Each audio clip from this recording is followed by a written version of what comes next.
T20 world cup 2026 టోర్నమెంట్‌లో భాగంగా ఇప్పుడు మన మ్యాచ్ రివ్యూ వచ్చేసి మ్యాచ్ నంబర్ 37. ఓకే. సో, ఈ మ్యాచ్ వచ్చేసి between west Indies versus Italy. So, ఈ మ్యాచ్ వచ్చేసి మనకు ఇండియాలోనే మ్యాచ్ జరిగింది. స్టేడియం ఎక్కడో మాత్రం నన్ను అడగకండి. ఎందుకంటే నేను మర్చిపోయా. ఓకే. ఇక టాస్ విషయానికొస్తే మాత్రం ఇటలీ టీమ్ వచ్చేసి టాస్ గెలిచి వెస్ట్ ఇండీస్ వాళ్ళకి బ్యాటింగ్ ఇచ్చారు. వీళ్ళు ఫస్ట్ ఫీల్డింగ్ ఎంచుకున్నారు. ఓకే. ఇంకా వెస్ట్ ఇండీస్ బ్యాటింగ్ విషయానికొస్తే 20 ఓవర్స్‌కి గాను అరౌండ్ 6 వికెట్స్ కోల్పోయి వాళ్ళు 165 రన్స్ అనేది వాళ్ళు చేయడం జరిగింది.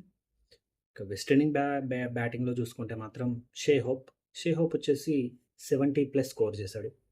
మిగతా బ్యాటర్స్ అందరూ అంతకేం ప్రభావం చూపించలేదు. వస్తున్నారు ఒక 10, 15, 20 స్కోర్ కొట్టేసి వెళ్ళిపోతున్నారు అంతే.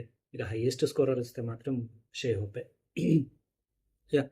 ఇది 165 రన్స్ టార్గెట్‌ని ఇటలీకి ఇస్తే, సో, ఇటలీ వాళ్ళొచ్చేసి అరౌండ్ 18 ఓవర్స్‌కే వాళ్ళు 118 ఆర్ 120 ఏమో స్కోర్ చేసి వాళ్ళు ఆల్ ఔట్ అయిపోయారు. ఇక వాళ్ళ దాంట్లో బ్యాటింగ్ గురించి మాట్లాడుకుంటే ఇక కెవ్వు, కేక అదరగొట్టేసార్రా ఈ బ్యాటర్ అని చెప్పేసి ఒక్క బ్యాటర్ కూడా లేడన్నట్టు.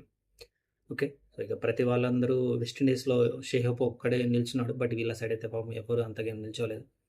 వస్తున్నారు. ఇక వాళ్ళ కాంట్రిబ్యూషన్ వాళ్ళు 10, 15 రన్‌లో కొట్టి ఇక వాళ్ళు వెళ్ళిపోతున్నారు. ఓకే. సో, ఈ విధంగా వెస్ట్ ఇండీస్ వాళ్ళైతే ఈ మ్యాచ్ అనేది వాళ్ళు గెలవడం అయితే జరిగింది. అరౌండ్ ఇక వికెట్స్ విషయానికొస్తే మాత్రం జోసెఫ్ పూర్తి పేరు మాత్రం అడగకండి నాకు తెలీదు. సో, జోసెఫ్ వచ్చేసి 4 వికెట్స్ ఏమో తీసుకున్నాడు.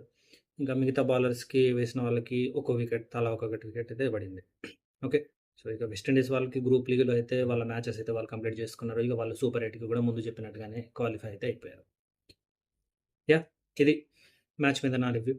ఇక ఇవన్నీ గ్రూప్ స్టేజ్ మ్యాచెస్ కాబట్టి కొద్దిగా అంతకేమి ఇంట్రెస్ట్ అనిపియదు. ఎప్పుడైతే సూపర్ 8 మ్యాచెస్ అనేది స్టార్ట్ అయితాయో ఇక అప్పుడు ఎందుకంటే అన్ని టీమ్‌లు బెస్ట్ టీమ్‌లే ఇక అందులో ఉన్నాయి. ఎందుకంటే ఆ యొక్క గ్రూప్ 8 వరకు రావడానికి వాళ్ళు చాలా టీమ్స్‌ని ఓడించి అక్కడ ప్లేస్ వరకు వాళ్ళొచ్చారు కాబట్టి, ఆ మ్యాచెస్ అన్ని చాలా ఇంట్రెస్ట్ అనిపిస్తాయి. లైక్ ఏ టీమ్ గెలుస్తుంది? ఏ టీమ్ అప్పుడు సెమీఫైనల్స్‌కి చేరుతుంది అని చెప్పేసి. ఓకే. యాహ్! ఇది మ్యాచ్ మీద నా review. If in case match మీకెలా అనిపించింది ఏంటో కామెంట్ చేయండి, షేర్ చేయండి. అలానే నా ఛానల్ వస్తే నా ఛానల్‌ని సబ్స్క్రైబ్ చేసుకోండి. ఓకే. సో, అప్పటి వరకు this is Rathod signing off.